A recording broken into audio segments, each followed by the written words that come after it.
You're listening to the Podcast Factory. Bienvenue pour un nouvel épisode de votre podcast MidoriCast sur les initiatives positives en faveur de l'environnement et de la transition. Et puisqu'on parle transition, je suis aujourd'hui avec mon ami Pierre et Léonard dans la rubrique 6 minutes pour comprendre. Bonjour Michel, bonjour tout le monde. Bienvenue dans ce nouvel épisode de 6 minutes pour comprendre, le podcast qui répond à toutes les questions des décideurs sur le développement durable. Aujourd'hui, nous allons voir comment transformer votre reporting ESG pour en faire non pas une corvée administrative, mais bien un véritable atout stratégique. Vous vous sentez parfois submergé par les exigences de reporting ESG, vous n'êtes pas seul. De nombreux dirigeants se retrouvent face à des piles de rapports qui semblent n'avoir aucune fin, mais j'ai une bonne nouvelle. Il existe des moyens concrets pour simplifier le processus et le rendre vraiment utile pour votre entreprise. Commençons par le premier problème, les données inexactes. Comme le dit l'adage, garbage in, garbage out, des données erronées mènent à de mauvaises décisions. Saviez-vous d'ailleurs que 77% des investisseurs considèrent la fiabilité des données ESG comme cruciale pour guider leur choix d'investissement ? En tant que dirigeant, vous devez vous assurer que vos données sont exactes avant même de penser à les publier. La solution, centraliser et vérifier systématiquement vos données. Créer un point de vérité unique où toutes les données sont rassemblées, validées et accessibles aux équipes concernées.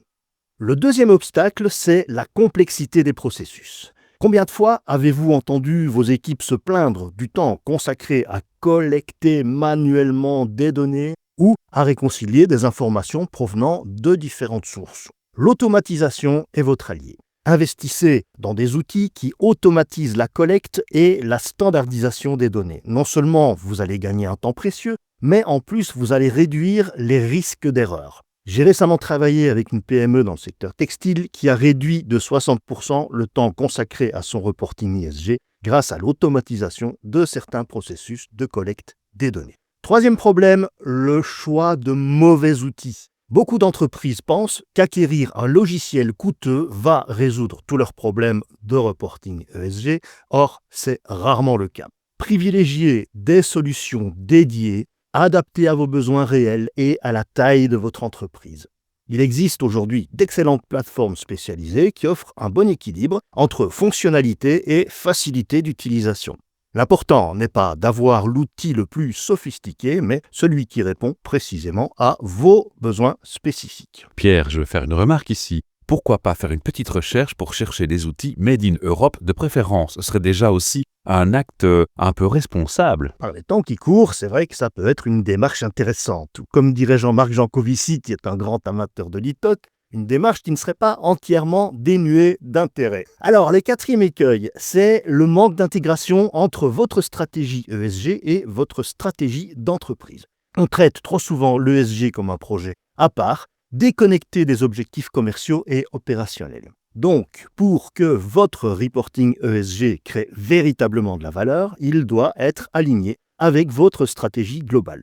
Impliquez votre direction dans la définition des indicateurs et établissez des liens clairs entre ceux-ci et vos objectifs business. Par exemple, une entreprise de logistique a récemment intégré ses objectifs de réduction d'émissions de CO2 à sa stratégie d'optimisation des coûts, transformant ainsi une contrainte environnementale, encore une fois, en avantage compétitif. Enfin, le cinquième défi consiste à sous-estimer l'évolution rapide de la réglementation. Le cadre réglementaire ESG notamment évolue à une vitesse impressionnante, comme on l'a déjà vu dans nos principaux épisodes sur la CSRD et la VSME. Pour éviter les mauvaises surprises, faites un audit régulier de vos pratiques de reporting et restez informés des évolutions réglementaires. Mieux encore, anticipez-les. Les entreprises qui se préparent en avance aux nouvelles exigences transforment cette contrainte en opportunité pour se différencier. En conclusion, le reporting ESG ne doit pas être perçu comme une corvée administrative, mais plutôt comme un outil stratégique.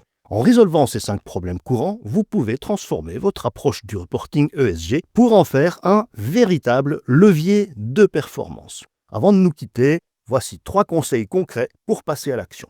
Tout d'abord, commencez par évaluer vos processus actuels de reporting ESG et identifier vos points faibles. Ensuite, définissez clairement les liens entre vos objectifs et votre stratégie d'entreprise. Et enfin, investissez dans la formation de vos équipes pour qu'elles comprennent l'importance et la valeur d'un reporting ESG de qualité. Souvenez-vous, moins de douleur, plus de valeur et vous ferez de votre reporting ESG un atout stratégique. Merci d'avoir été avec moi pendant ces 6 minutes pour comprendre comment simplifier votre reporting ESG. Dans le prochain épisode, nous aborderons un sujet d'actualité, le développement durable à la lumière des développements géostratégiques et géopolitiques en ce début d'année 2026. Merci à tous, à bientôt. Alors évidemment, je fais toujours le clown avec Pierre, mais vous ne le voyez pas. Parfois, il a un petit rire dans la voix, comme ça vous comprenez mieux. Moi, j'ai envie d'insister, Pierre, avant de clôturer totalement, sur la démarche de vraiment, il est grand temps maintenant de se rendre compte, avec tout ce qui s'est passé en géopolitique, que des vannes peuvent être coupées rapidement avec un clic de souris, avec un bouton, et il est grand temps que toutes les personnes en Europe se mettent à se dire,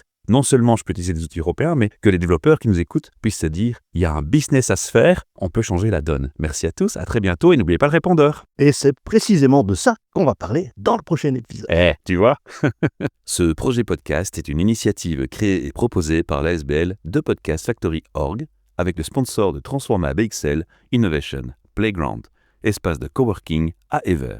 Depuis janvier 2025 et pour 5 années, nous sommes aussi sponsorisés par Plugin Company, notre opérateur de bornes et de cartes de recharge privilégié.